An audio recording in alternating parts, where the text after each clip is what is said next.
فصل زمستان در مؤسسه تحصیلات میانه عمومی رقم 51 ناحیه واسه فعالیت نقطه گرمدهی شبانه روزی به راه مانده شده است. در اینجا از سوزشواری ها هیزم و انگیش را استفاده نموده با همین طرز معیار معین شده حرارت گرمی را در مؤسسه نگاه می‌دارند. در نقطه گرمدهی استفاده سرفکارانه نیروی برق به راه مانده شده قاعده های بی‌خطری از سوختار رعایت می‌گردند.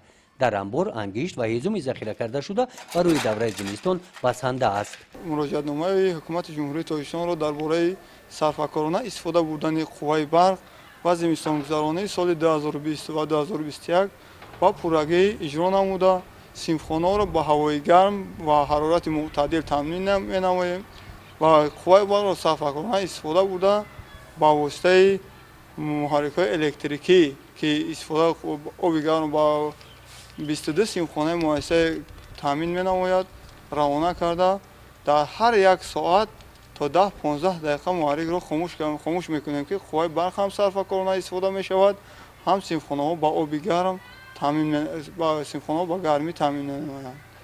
در مؤسسه تحصیلات میانه عمومی رقم 51 در دوره زمستان برای تحصیل کودکان شرایط‌های خوب مهیا کرده شده است. سیمخانه‌ها همه گونه طریق قبورهای گرمدهی دائم و گرم نگاه داشته می‌شوند. یادآور باید گردید که در این مؤسسه تعلیمی استفاده صرفه‌کارانه نیروی برق به راه مانده شده عاید مراجعه‌نامه حکومت جمهوری تدبیرهای سریبختی عملی می‌گردند. گزارش خواجه نظریف خدای نظر ظهوروف از ناحیه واسه برای برنامه اطلاعاتی نوید.